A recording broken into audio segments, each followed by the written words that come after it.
Welcome to this morning's study call. We're continuing on with our study of Your Invisible Power by Genevieve Behrend.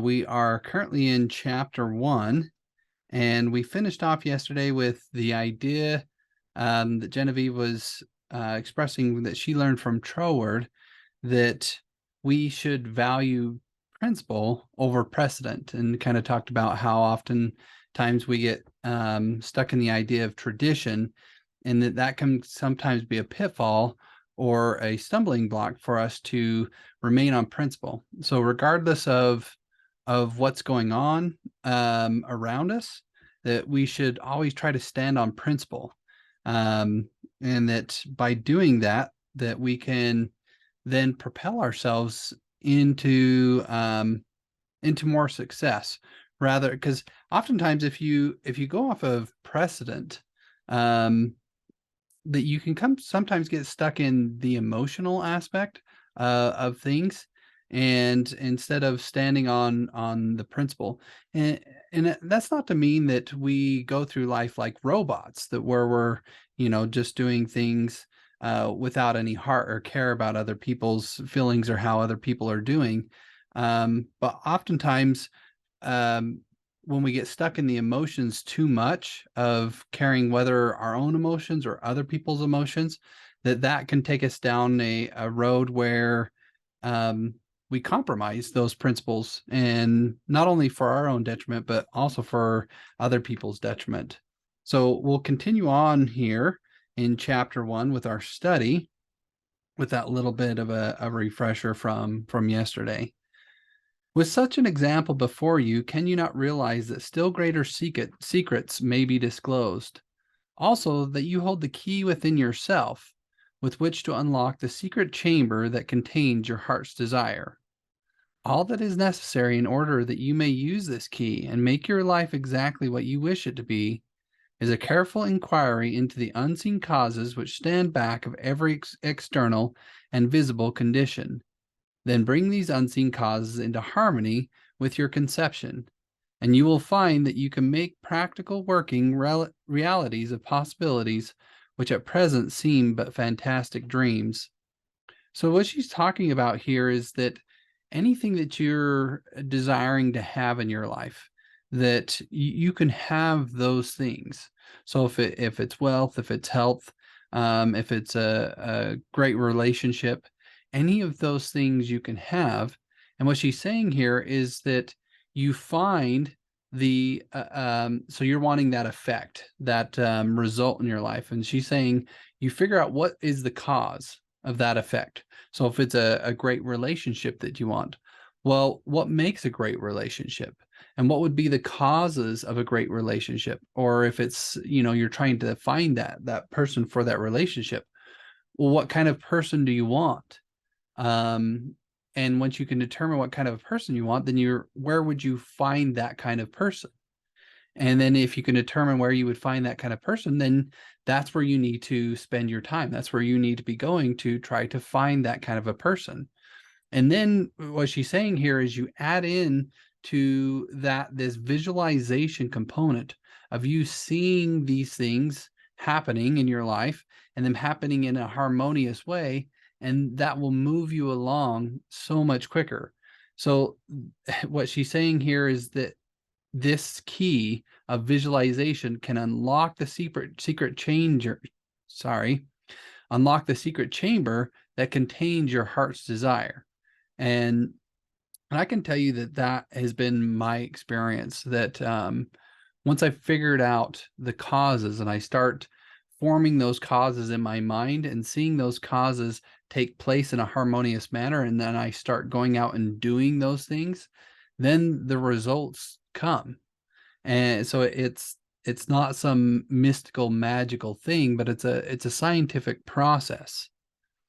We all know that the balloon was the forefather of the airplane. In 1766, Henry Cavendish, an English nobleman, proved that hydrogen gas was 7 times lighter than atmospheric air. From that discovery, the balloon came into existence. And from the ordinary balloon, the dirigible, a cigar-shaped airship, was evolved. Study of aeronautics and the laws of aerial locomotion of birds and projectiles led to the belief that mechanism could be evolved by which heavier than air machines could be made to travel from place to place and remain in the air by the maintenance of great speed, which would overcome by propulsive force the ordinary law of gravitation. Professor Langley of Washington, who developed much of the theory which others afterward improved, was subjected to much derision when he sent a model airplane up only to have it bury its nose in the muddy waters of the Potomac. But the Wright brothers, who experimented in the later part of the 19th century, realized the possibility of traveling through the air in a machine that had no gas bag. They saw themselves enjoying this mode of transportation with great facility.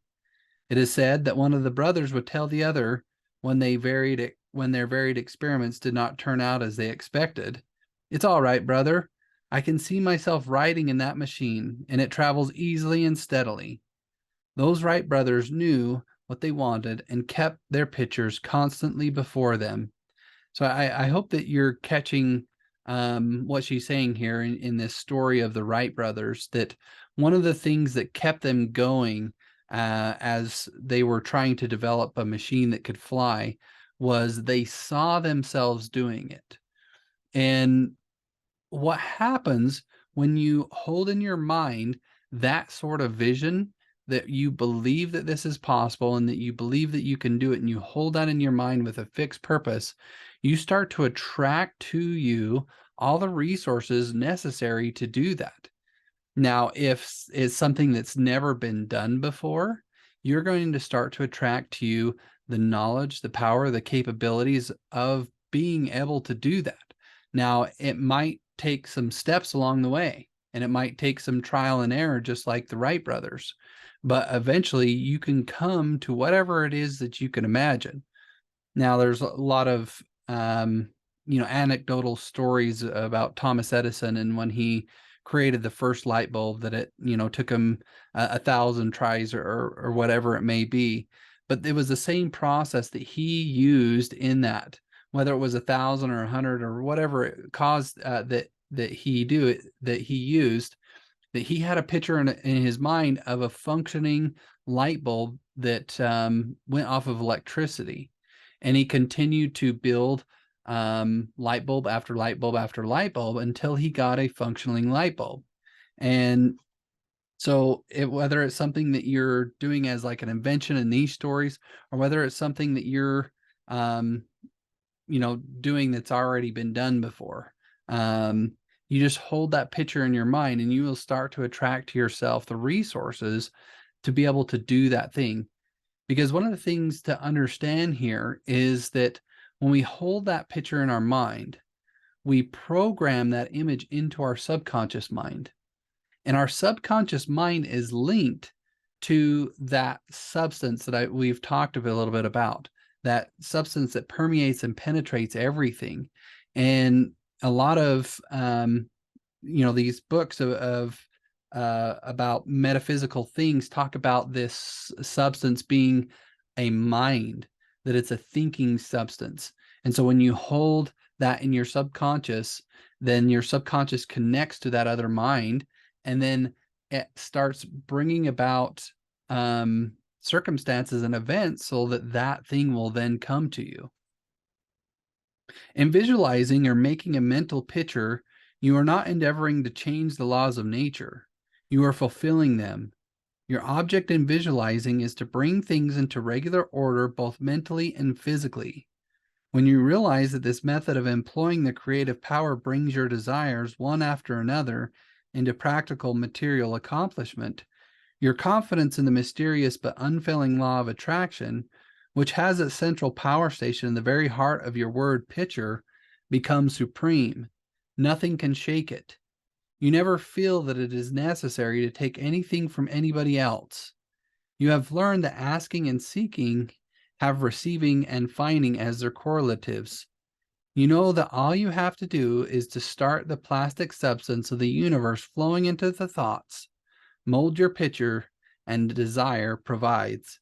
So I want to break down that last paragraph that I read there, because I think that there's some really key points that Genevieve is bringing out, and I don't want to just pass them over without talking about them.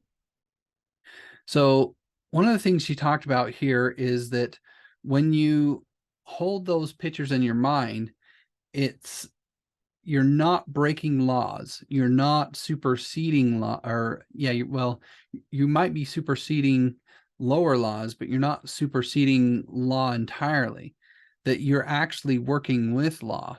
And so there are laws that govern the way things are accomplished, the way things appear, the way things come about, the way things are created. And so when you hold these things in your mind, there's a time frame for these things to be accomplished, for these things to happen. And so when we think these things in our mind, they don't just immediately appear, because there are certain laws and things that need to be followed. So when she says your object in visualizing is to bring things into regular order, both mentally and physically, and then when you realize that this method of employing this creative power brings your desires one after another, um, that is done by a natural means. Now, if we could fully understand those natural means, we could predict when those things are going to show up in our life. But because we can't, we have to employ the faith that she's talking about here. But in the beginning, as you're applying this faith, when you believe that these things will happen and then they start to happen, that belief starts to solidify, starts to become more powerful, that you start to believe more and more that these things can happen for you. Now, and a lot of the things that I've studied and working with some of my mentors, it's often suggested that you start out small. So when you're first learning how to employ holding these things in your mind and using your subconscious to create the world around you, you may want to start small, because let's say right now that you're making anywhere from $30,000 to $50,000 a year, and your goal is to become a millionaire, let's say. Well, you're not going to be able to go from that $30,000 to $50,000 a year to make this huge leap to becoming a millionaire, because you don't have the capabilities, the image, the faith to be able to make that gigantic leap from one to the other. And so maybe a more realistic thing for you to try to manifest is maybe to double your income. It's doable. Um, or you might even want to start even smaller, just to attract an extra $1,000 for the next month, whatever it might be that you want to do. But you hold those things in your mind, and you start to pay attention to what then starts to show up in your life. Because this is the thing that I think a lot of people misunderstand, and it's something that um, if you've ever seen the movie The Secret, I think the movie The Secret really um, talks about the law of attraction in the sense of what you do as far as visualizing and holding the emotion that you want. But what they didn't really go over very well was how we actually receive things in our life. Because the way that the movie portrayed that is, you hold this in what it is that you want in your mind, you have a strong emotion attached to that vision, and then all of a sudden, whatever it is that you want just suddenly appears in your life. But that's not actually what happens. And she talks about it here as you have learned that asking and seeking have receiving and finding as their correlatives. So there is a receiving and a finding that goes along with putting those images out there. So what will happen is you hold that in your mind. Let me use an example, that maybe you want that extra $1,000 to come into your life. Well, by holding that image of $1,000 in your life, that $1,000 is not just going to show up on your doorstep without you needing to do anything. But what will show up is an opportunity. And that opportunity is going to be an opportunity for you to grow. Now, it may be an opportunity for you to engage in some kind of business. It may be an opportunity for you to engage in maybe more work at your current employment. It may be an opportunity for advancement in your current employment where you would need to do a little bit extra work or something. There's maybe a need that you can step in and fill. And initially that $1,000 may not be apparent how it's going to come to you, but the opportunity has showed up and you take advantage of that opportunity. And then eventually um, that money is going to come. And so just to kind of make clear this process that I'm talking about as a step-by-step process, when you're visualizing, you want to have a clear picture of what it is that you want in your mind. And once you have that clear picture of what it is that you want in your mind, you want to attach to it a strong emotion.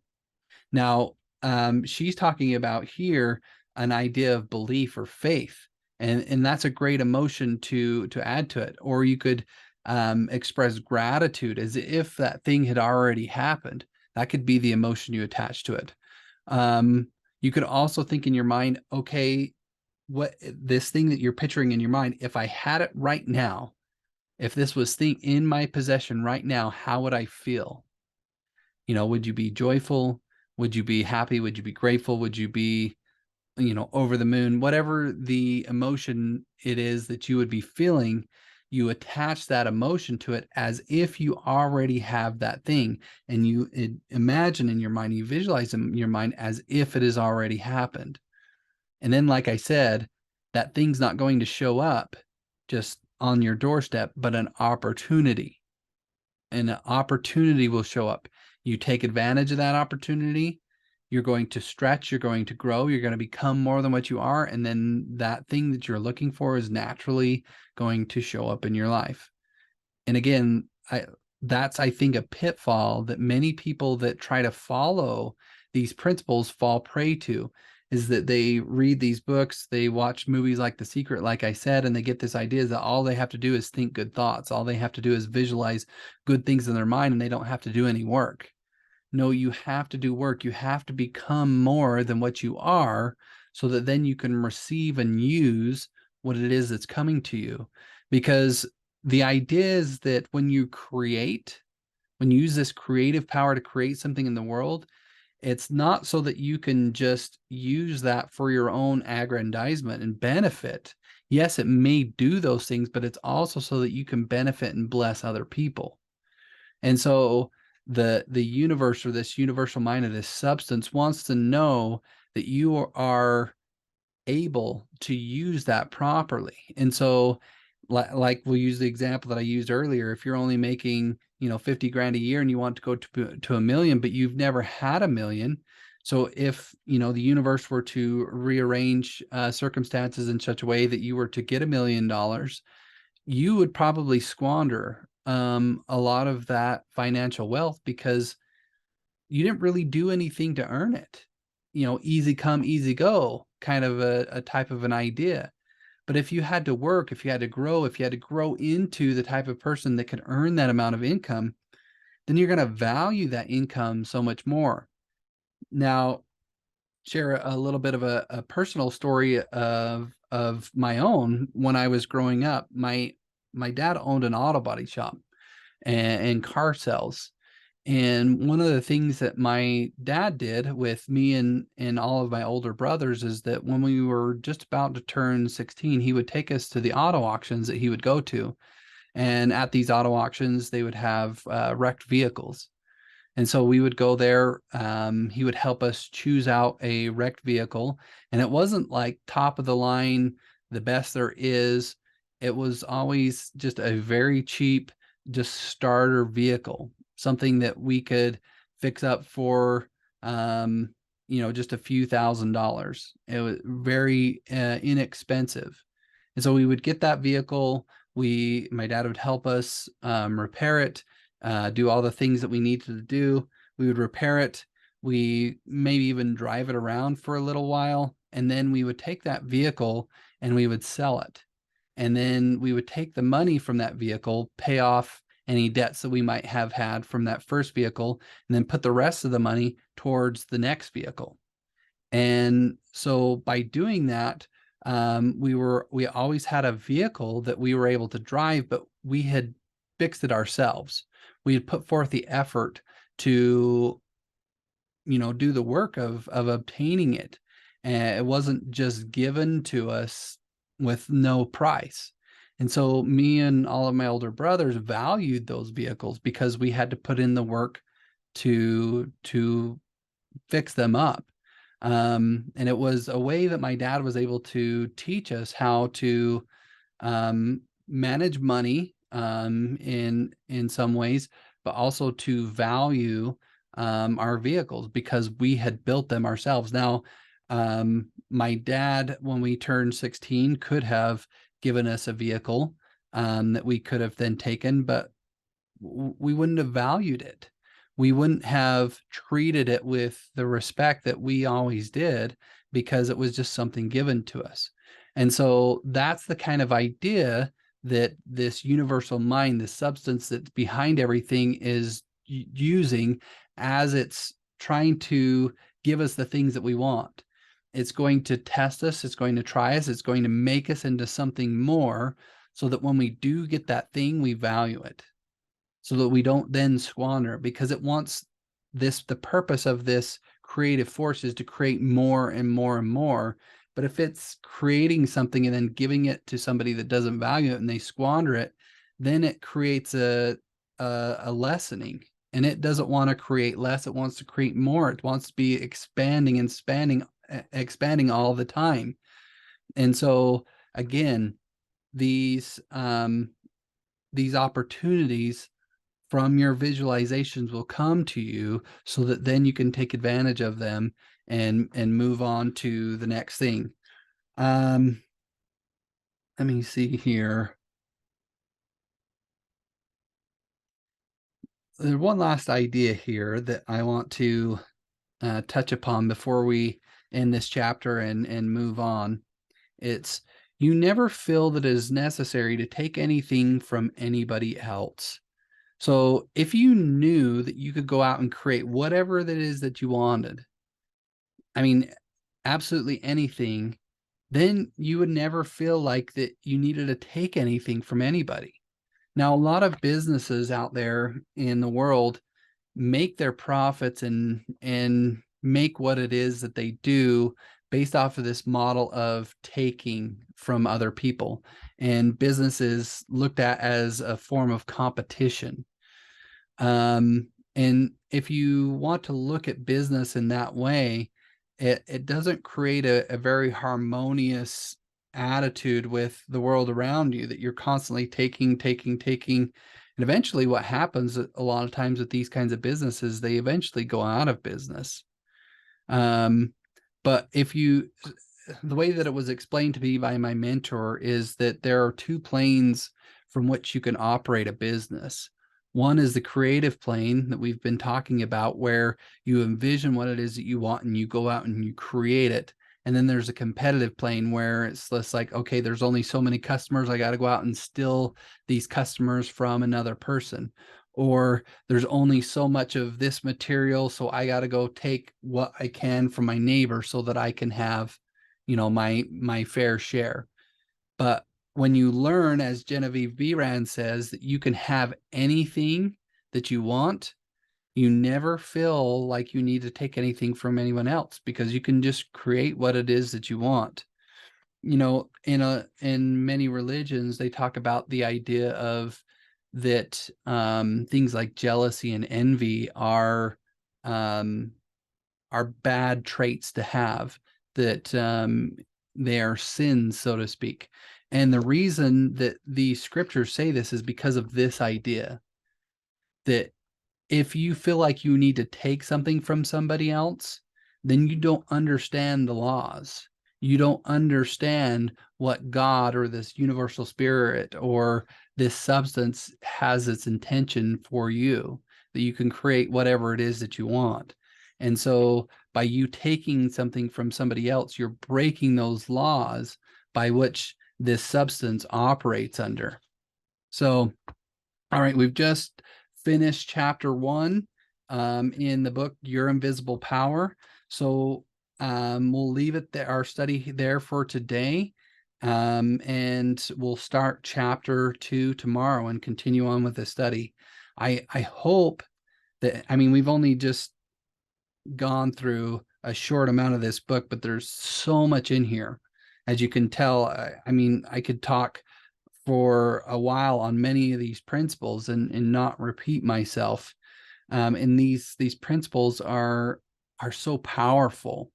And so as we go through this book, we're just going to uncover, even more and more powerful principles as we learn how to visualize correctly, as we learn how to use the laws so that we can attract whatever it is that we want in our life.